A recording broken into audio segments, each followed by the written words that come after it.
चलिए बेटा, last class में जो हम पढ़ रहे थे and that was a basic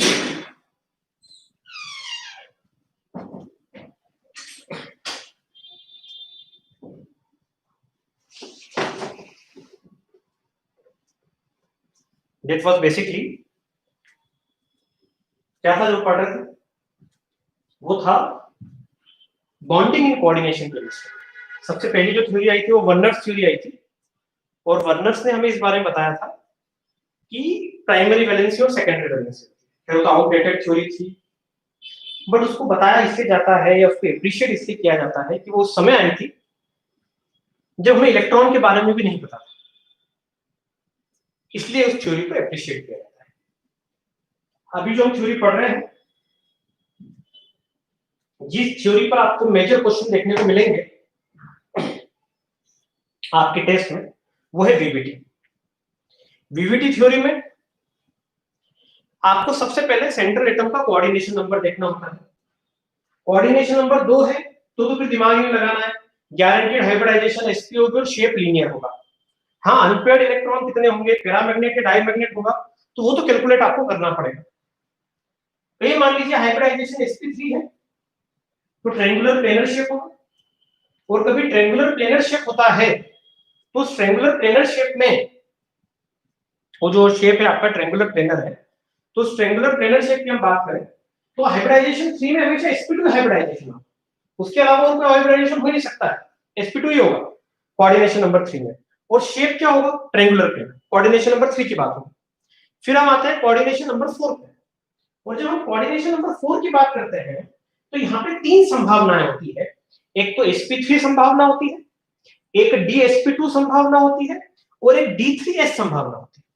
तो ये जो d3s वाली संभावना है इसके बारे में ज्यादा हमें पढ़ना नहीं है, द रीजन बीइंग कि it is not in our syllabus, ठीक है ना।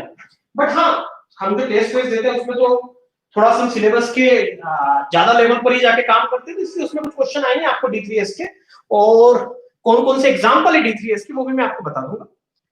d3s भी टेट्राहेड्रल शेप देती है। d3s में जो 3 d यूज होते हैं वो d नॉन एक्सियल d होते हैं, dxy yz और xz। आपको पता है ना, d कुल मिला के 5 प्रकार के d होते हैं, तो मैं एक बार आपके सामने और लिख देता हूं 5 प्रकार के d: dxy,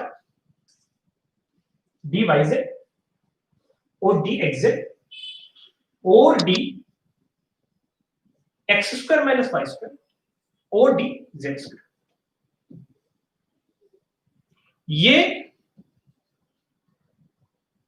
एक्सियल d होगा, ठीक है, और ये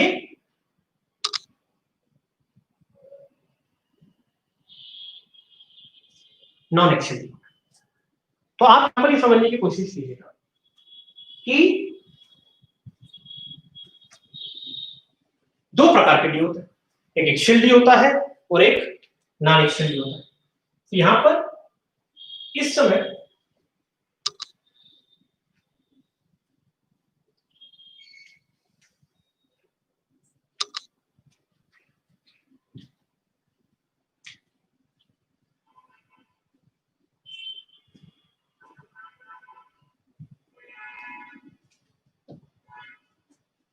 अब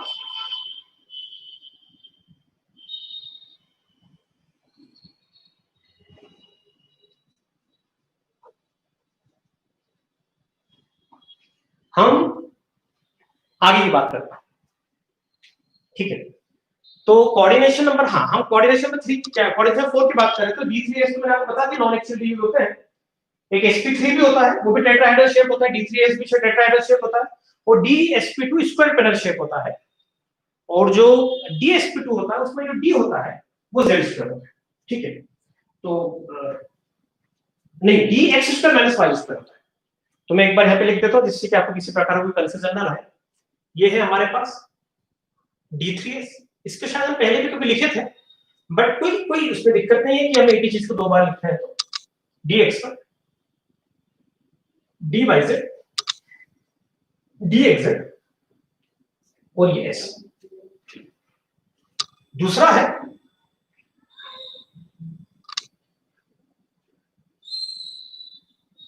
DsP, DsP2 है dx² माइनस 5 S और Px और P।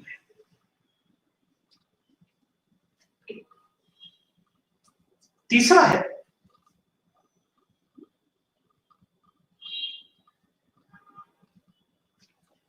D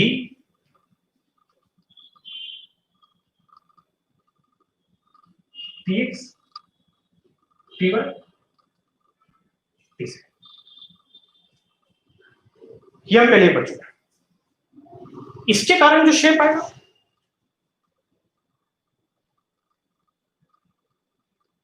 वो टेट्राहेड्रल होगा।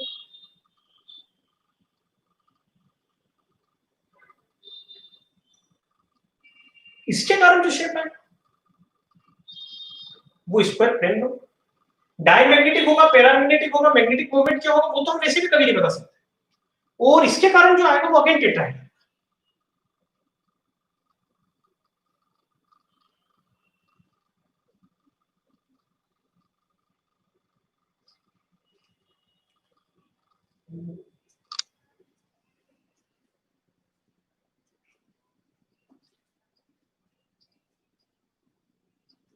ठीक है, तो ये मैं पहले भी लिख चुका हूं, चाहो तो आप एक बार वो लिख, है ना।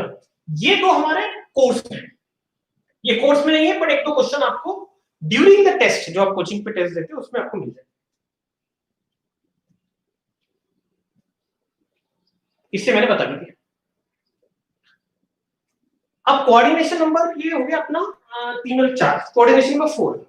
कोऑर्डिनेशन नंबर जब 5 की बात करते हैं तो कोऑर्डिनेशन नंबर 5 में आपको पहले भी बता चुका हूं, एक होता है हमारा अंदर वाला, जब हमने डी यूज करी है तो dsp3 होता है। ठीक है, कोऑर्डिनेशन नंबर 5 में भी दो पॉसिबिलिटी बनती है कि dsp3 हो, तो dsp3 है, बट दो पॉसिबिलिटी ये बनती थी उन दो कोऑर्डिनेशन नंबर 5 में, हटा रहा हूं मैं। ठीक है, आपको लिखता तो पॉज करके लिख लेना। कोऑर्डिनेशन नंबर 4 के बाद जब 5 आता है उसमें जो d होता था dsp3, तो d हम दो यूज कर सकते थे। p तो ऑब्वियसली बात है तीनों यूज होंगे, एक तो d x² minus y² use होगा, और एक जो d यूज होगा वो z² होगा। तो इस प्रकार से हमने दो d को यूज किया। ठीक है, तो यहां पर ये हमारे पास जो चर्चा का विषय था वो ये चर्चा का विषय था। अब इसको भी हटा देता हूं। चलिए, अब कोऑर्डिनेशन नंबर जब 6 की बात की गई थी तो कोऑर्डिनेशन नंबर 6 में मैं आपको बता दूं कि शेप इज ऑलवेज, हाँ कोऑर्डिनेशन नंबर 5 में दो शेप होते थे। एक तो जब हम dz² यूज करते थे तो वो ट्रायंगुलर बाइपिरामिडल होता था, मतलब d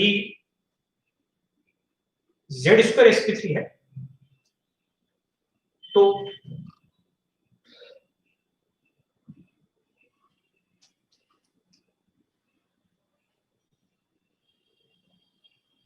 ये ट्रायंगुलर बाइपिरामिडल होगा,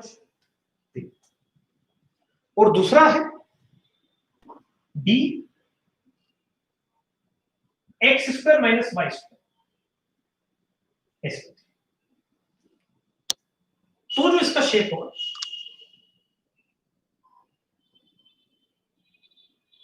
वो होगा स्क्वायर पिरामिड।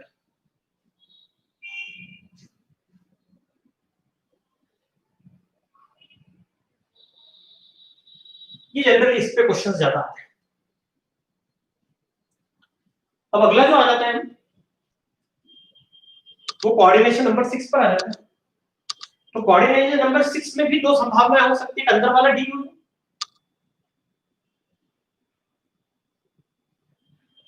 या एक संभावना ये हो सकती है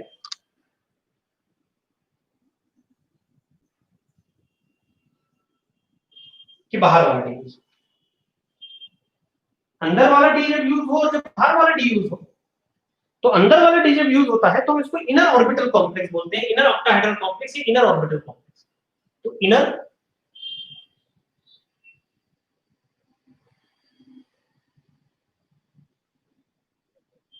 ऑर्बिटल कॉम्प्लेक्स। इसे इनर ऑर्बिटल कॉम्प्लेक्स। और जो बाहर वाला डी यूज करते हैं तो इसे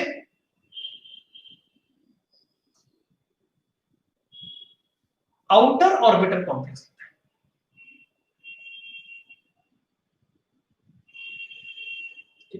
तो इनर ऑर्बिटल कॉम्प्लेक्स हो गया और वो आउटर ऑर्बिटल कॉम्प्लेक्स। तो दोनों ही केस में शेप तो दोनों ही केस में हम ऑक्टाहेड्रल बोलते हैं।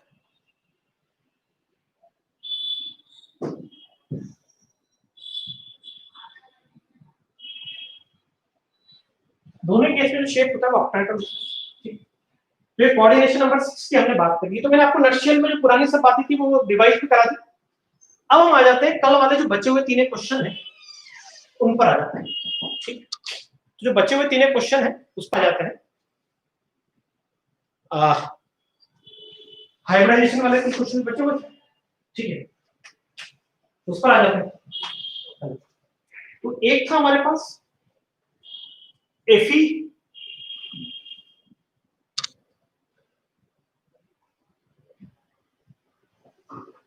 CN 6 माइनस,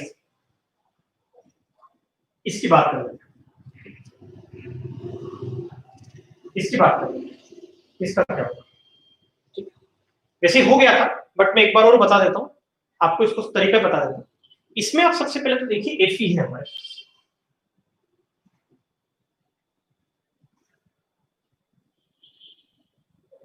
इसमें जो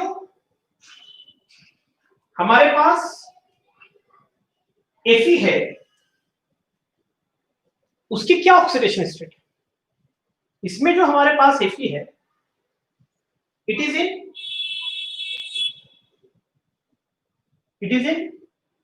ज्यादा छोटा होता है,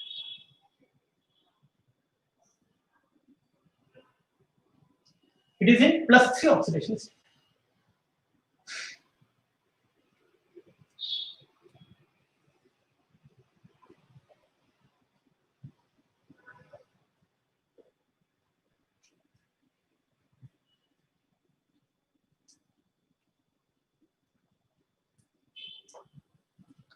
अब इसमें जो Fe+3 में है,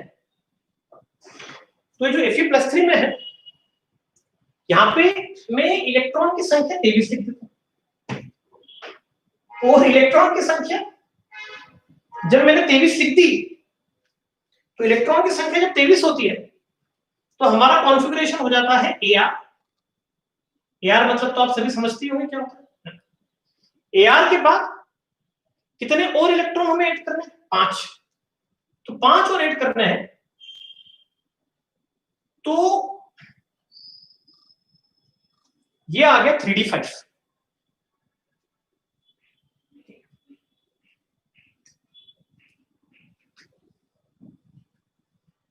अब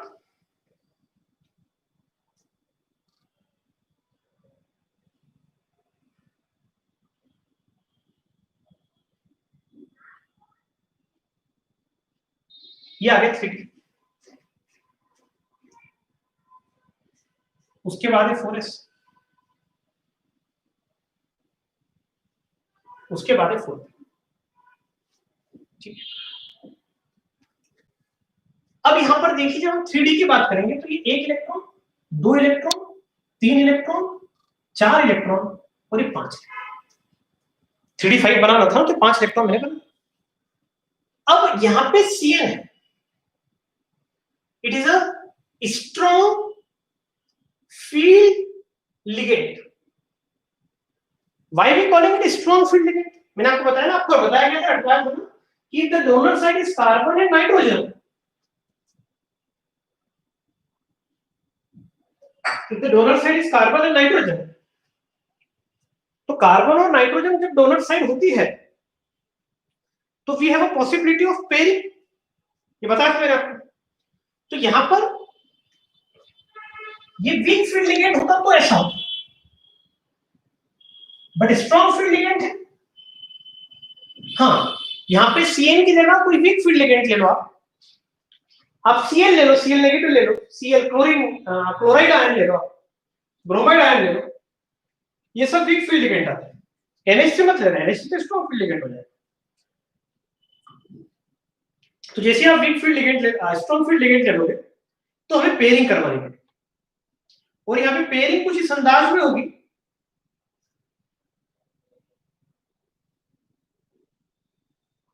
यहाँ पे जो पेयरिंग है वो इस अंदाज में होगी कि ये दो इलेक्ट्रॉन अंदर आ जाएंगे,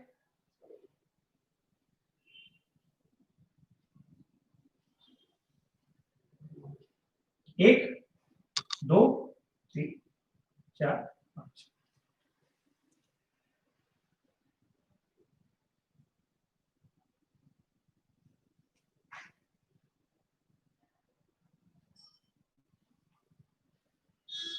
तो ये आ गया आपका ड्यूएसपी।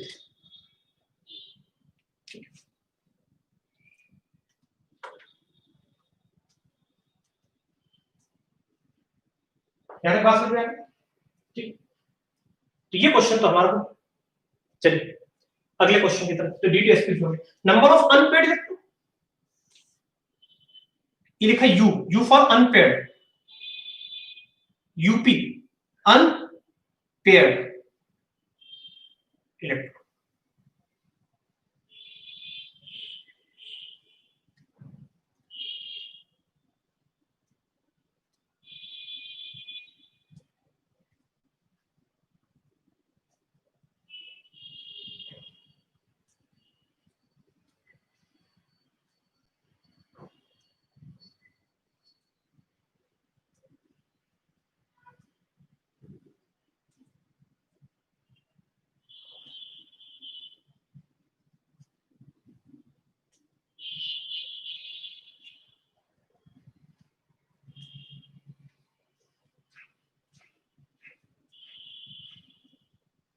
ठीक है,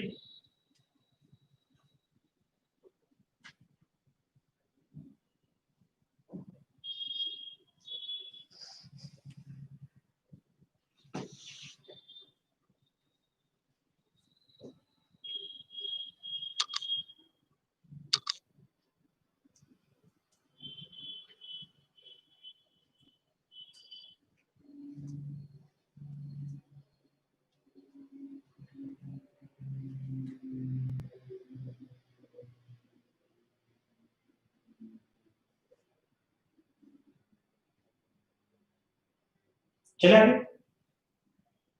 चलिए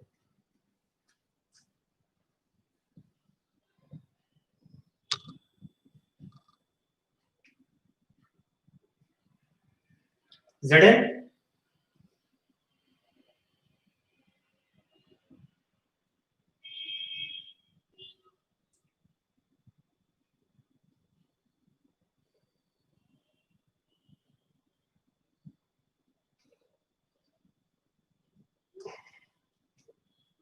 अब इसकी बात करते हैं।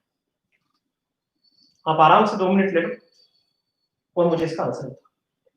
वो कॉपर वाला केस भी कर लेंगे, पर पहले ये वाला केस।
देखते हैं, सबसे पहले हमें पता करना पड़ेगा कि जिंक कहां आता है।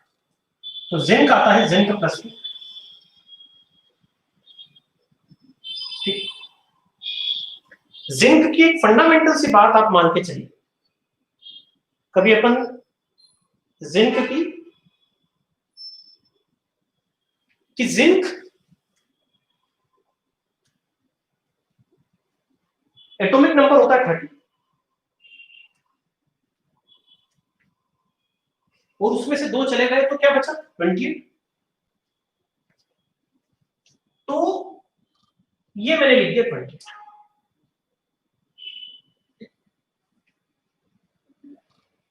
यहां पर आ गया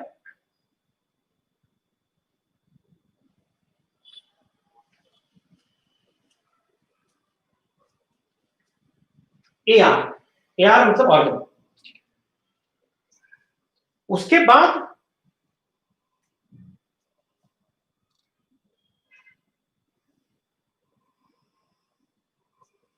(3D10),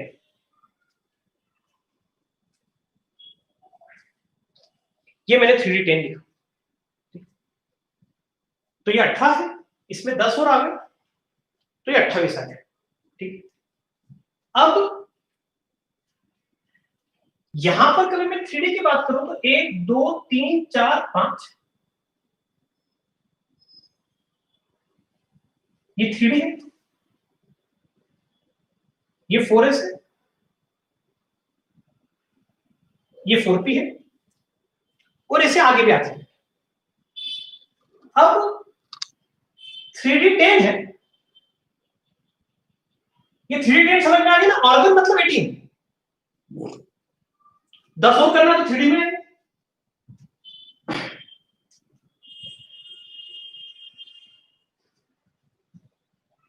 फिर 10 इलेक्ट्रॉन आ गए, फिर 4S और फिर 4P। आपसे कभी यहां पर ये पूछा गया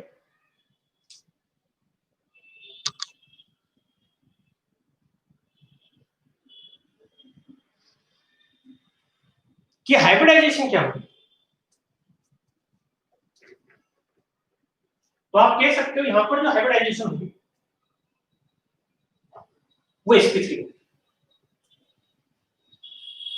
और जब भी हाइब्रिडाइजेशन sp3 होती है तो शेप जो होता है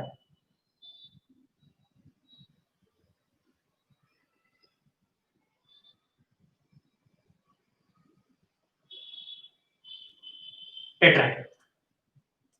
नंबर ऑफ अनपेयर्ड इलेक्ट्रॉन की हम बात करें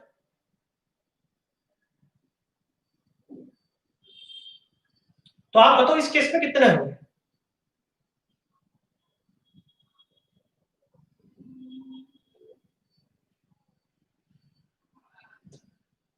जीरो।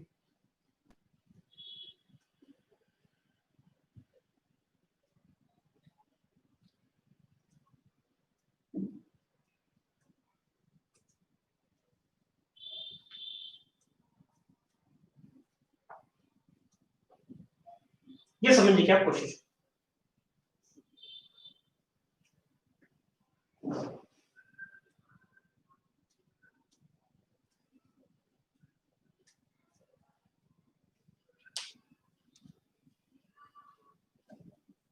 क्या तक समझ में आ गया। कॉपर वाला केस कर लेते, ठीक है, अगला केस कर लेते।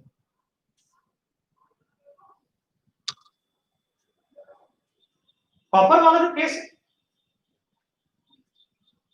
वो सी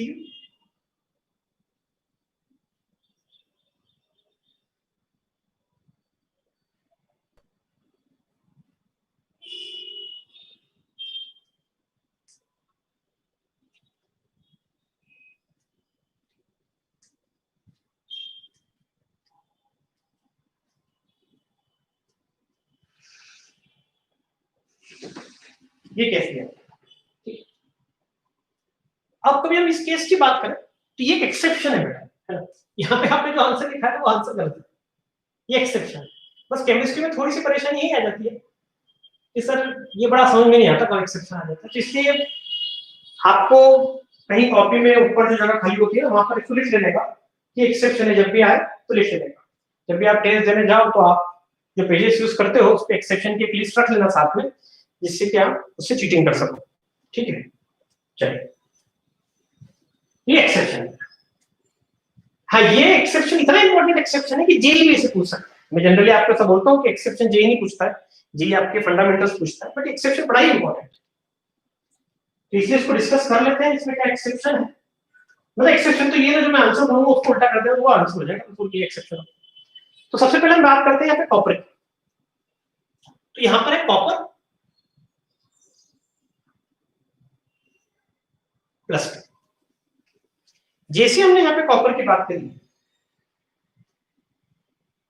ये मैंने लिखा कॉपर प्लस टू।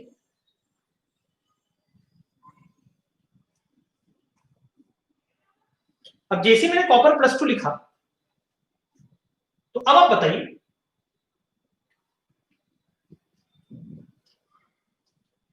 कितने इलेक्ट्रॉन आएंगे। कॉपर के पास जो टोटल इलेक्ट्रॉन होते हैं वो 29 होते हैं, और उसमें से 2 चले गए, तो यहां पे जो इलेक्ट्रॉन की संख्या है वो 27 होती है।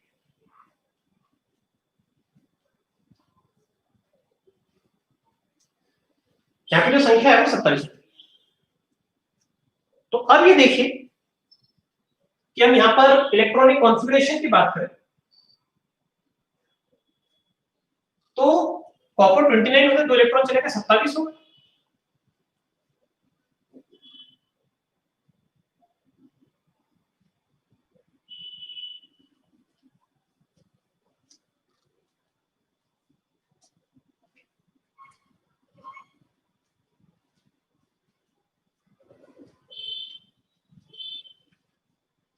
ये ए आर लिखा है 18, उसमें कितने और जोड़े हमने? 7। तो जब हम 3D की बात करेंगे तो इसमें हमने 9 और लिखे।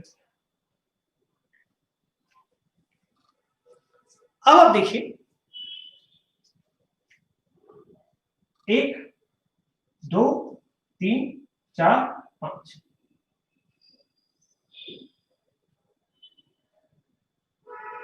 ये 3D। उसके बाद ये 4s,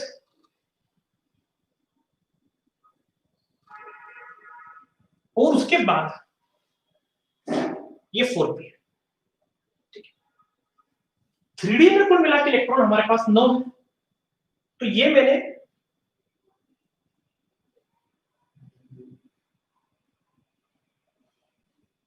थ्री के 9 इलेक्ट्रॉन बना।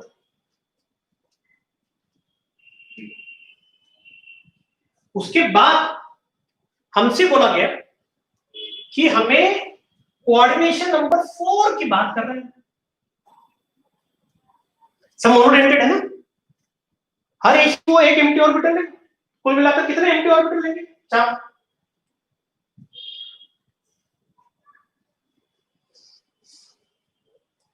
तो आपके हिसाब से आंसर क्या होना चाहिए? भाई यहाँ पे इलेक्ट्रॉन है, तो आपके हिसाब से आंसर होना चाहिए sp3। बट मैंने कहा ना आंसर, आपके हिसाब से ये बोलोगे ना, एक अनपेड इलेक्ट्रॉन है और हाइब्रिडाइजेशन जो है sp3 और sp3 हाइब्रिडाइजेशन है। तो हमें पता ही है हमें कि जब भी sp3 हाइब्रिडाइजेशन होती है तो हम शेप क्या कहते हैं? हम टेट्राहेड्रल शेप कहते हैं। तो टेट्राहेड्रल शेप हो, पर जब वास्तव में इसका शेप देखा गया तो स्क्वायर पैनल शेप देखा। क्योंकि शेप अब इतने हमारे पास, हम इतने डेवलप हो चुके हैं कि अब एक्सरे के माध्यम से, एक्सरे स्पेक्ट्रोस्कोपी कहा जाता है, उस एक्सरे स्पेक्ट्रोस्कोपी के माध्यम से हम शेप पता लगा लेते हैं। तो शेप फिर इसका पता लगा कि ये तो स्क्वायर पैनल। बट कभी हम हाइब्रिडाइजेशन वीबीटी के कंसेप्ट को ध्यान में रखते हुए सब चीजें देखें, वीबीटी एक फिलॉसफी है। आपने केमिकल बॉन्डिंग में भी देखा ना, वीबीटी भी एक फिलॉसफी थी, वो फेल हुई तो एमओटी आई। तो सबकी अपनी अपनी कहानियां हैं हाइपोथेसिस है।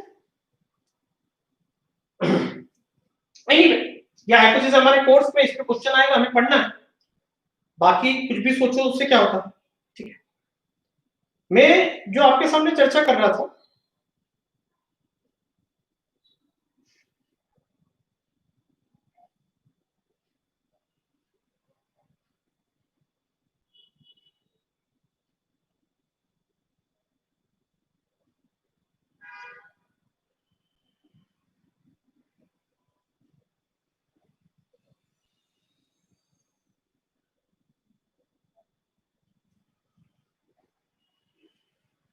कि ये वाला जो इलेक्ट्रॉन है ये बाहर आ जाता है, और जैसे ये वाला इलेक्ट्रॉन बाहर आए तो जो चीजों में परिवर्तन आएगा वो मैं आपको बता दूं।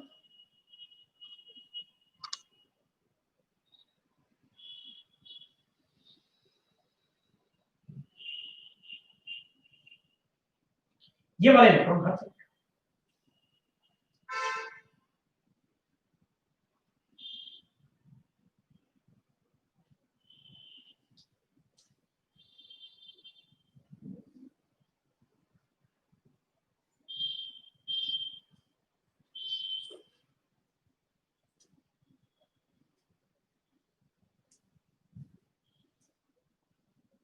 ये DSP,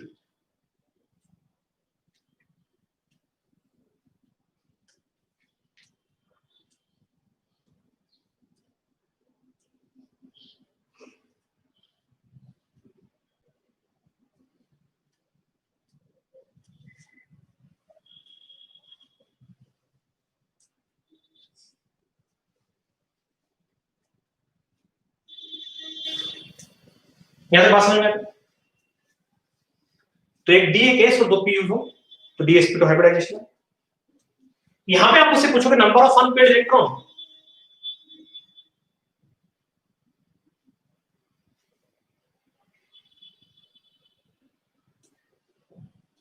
वो एक है स्क्वायर कंडीशन,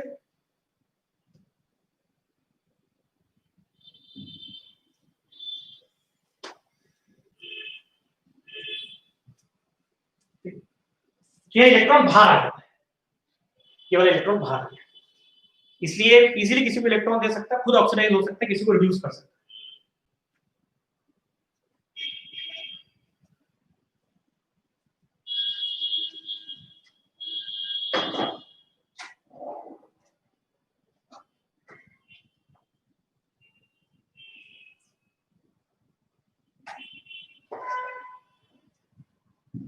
ठीक है, ये रेस कर दे बेटा, अगला करें।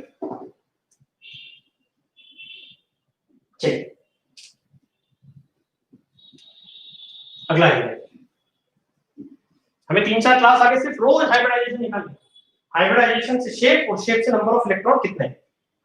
ठीक है, इसकी बात करते हैं। पीटी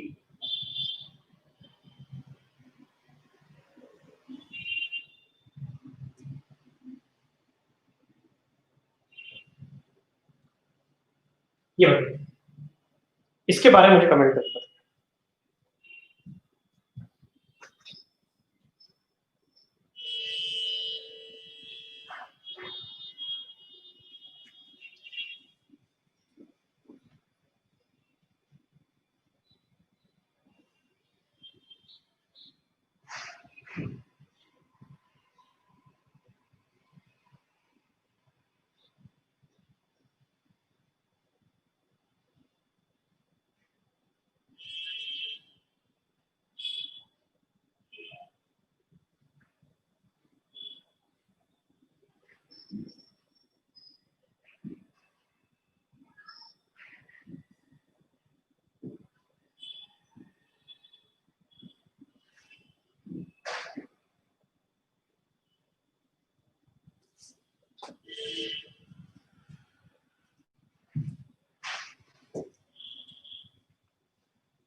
चले चलिए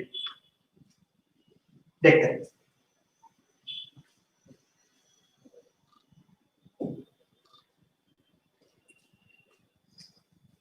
पीटी की जब हम बात करते हैं पीटी प्लस 2 था, तब तुम क्या यहाँ पे दिमाग लगा रहे हो कि प्लेटिनम जो है वो +2 में, तो अब तुम क्या एटॉमिक नंबर में दिमाग लगा रहे हो, तो मत लगाओ, सबसे पहली गलती कर, जरूरत ही नहीं आपको इसके एटॉमिक नंबर, तो मुझे भी नहीं पता, ज्यादा भी नहीं चाहिए, मुझे बस इतना पता होना चाहिए कि यार ये कौन सी फैमिली में है, बस मेरा काम है।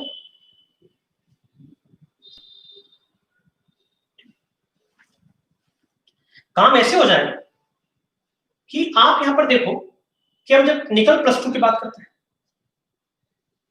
पीडी +2 की करेंगे, और यहां पे इसके यहां पे नोबल गैस यूज करते हैं, नोबल गैस के बाद क्या आता है यहां पर, निकल, निकल मतलब एटॉमिक नंबर कितना होगा, निकल मतलब एटॉमिक नंबर हुआ इसका, निकल से कितना, निकल तो 28, तो निकल का एटॉमिक नंबर हो गया 28, अब निकल का एटॉमिक नंबर है 28, तो 28 में से 2 इलेक्ट्रॉन माइनस कर दो, तो जैसे ही निकल में से 2 इलेक्ट्रॉन माइनस होंगे तो 26 हो जाएगा, अब 26 हो गया, तो 26 हो गया तो 18 तो यहां तक आ गया,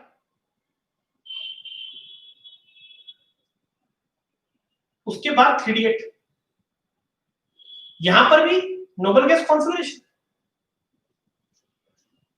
उसके बाद 48, यहां पे नोबल गैस कॉन्फिगरेशन,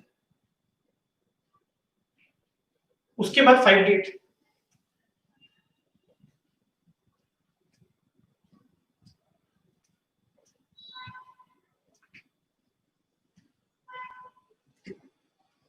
तो कुल मिला के यहां पे बस कुछ नहीं करना है, 3d की जगह हमें 5d की बात करना है, हमको क्या करना, क्या होता है 8 है तो 1 2 3 4 5 6 7 8, ये हो गया 5d, 5d 8 के बाद क्या 6s, और उसके बाद क्या है 6, तो ओवरऑल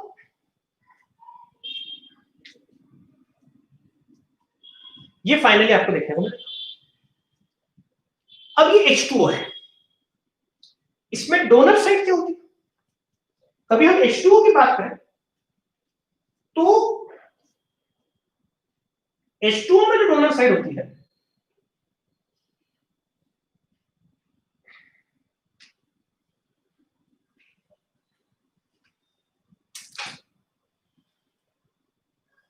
वो ऑक्सीजन होती है, और it is a weak field ligand, actually basically H2O जो है ना वो स्ट्रांग और वीक के बिल्कुल बीच में आता है, पर हाँ under unless not given we consider it as a weak field ligand होती है ना, तो H2 is a weak field, तो वीक फील्ड लिगेंड तो पेयरिंग नहीं होगी, और पेयरिंग नहीं होगी तो आंसर आना चाहिए sp3, और अनपेयर्ड की संख्या कितनी होनी चाहिए 2, तो number of unpaired,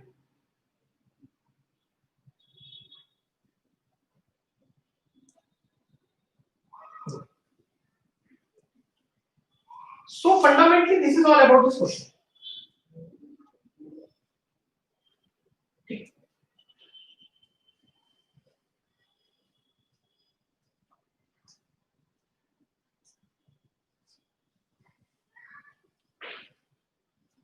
This is all about this question.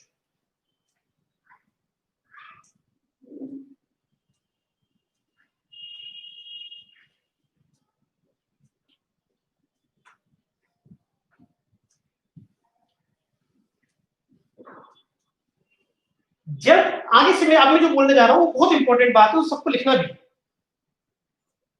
ये जो कंसेप्ट है ना वीक फील्ड लिगेंड का, स्ट्रॉन्ग फील्ड लिगेंड का, ये सिर्फ 3D सीरीज में एप्लीकेबल होता है, जो 3D सीरीज होती है ना यहाँ पर, साइंस टीचर मेरी पूरा मांगे fees, nickel cobalt, cobalt nickel copper zinc, इसमें एप्लीकेबल होती है, ये 3D सीरीज कहलाती है, ये है 4D सीरीज और ये है 5D सीरीज। तो 4D और 5D में कोई भी लिगेंड वो स्ट्रॉन्ग फील्ड पे काम करता है, और 4D और 5D में कोई भी लिगेंड वो स्ट्रॉन्ग फील्ड का काम करता है, और वो ऐसा इसलिए करता है, वो ऐसा इसलिए करता है 4D और 5D में स्ट्रॉन्ग फील्ड का लिगेंड का काम, क्योंकि यहाँ पे इफेक्टिव न्यूक्लियर चार्ज बहुत ज्यादा होता है, और इफेक्टिव न्यूक्लियर चार्ज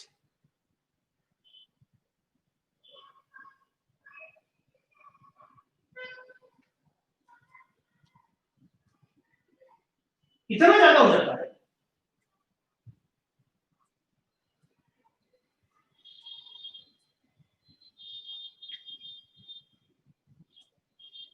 कि उसको ज्यादा होने के कारण, वो इफेक्टिव न्यूक्लियर चार्ज ज्यादा होने के कारण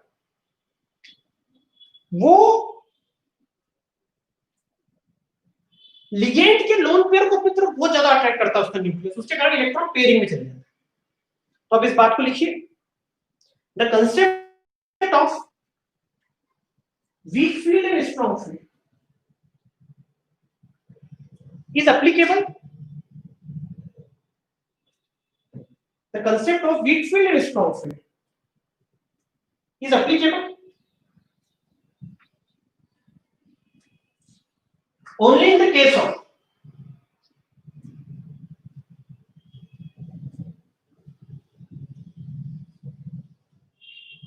the concept of weak field and strong field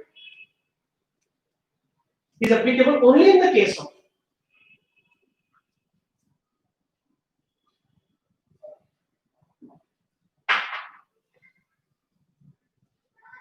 three D series member, मतलब वह कॉम्प्लेक्स जिनका सेंट्रल ऐसे एटम थ्री डी सीरीज को बिलोंग करता है, is applicable only for complex in which center atom belongs to series. It doesn't applicable for a complex having center matter belongs to 4D and 5D.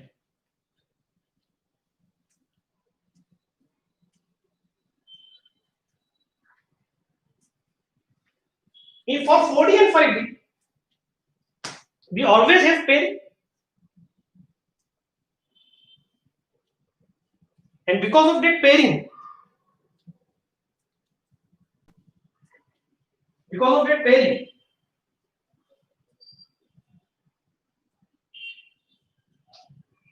ये electron अंदर shift हो जाए,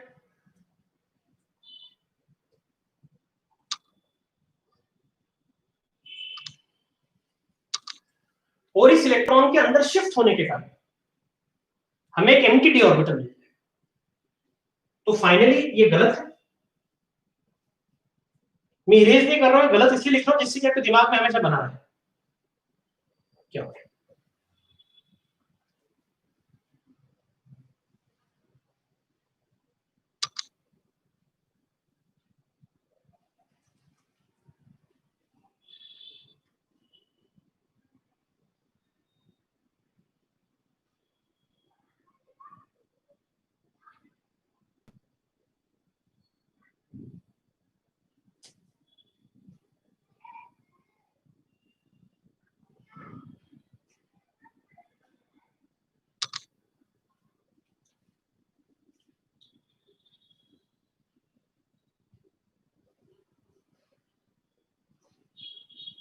We have DSP.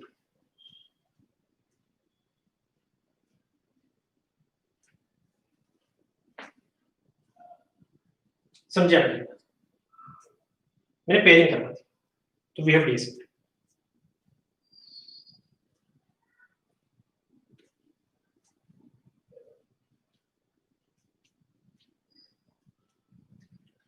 तो आपका answer क्या होगा इस case, इस क्वेश्चन का आपका आंसर हो जाएगा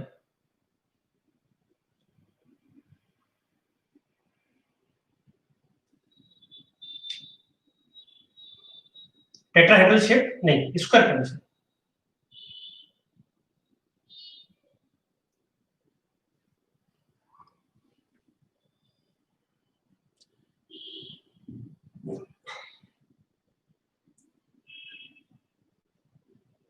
दूसरा नंबर ऑफ अनपेड इलेक्ट्रॉन,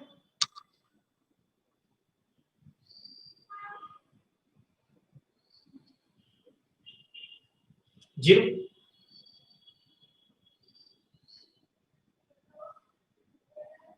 बस इतना आंसर लिख लीजिए, पॉज करके लिखिए।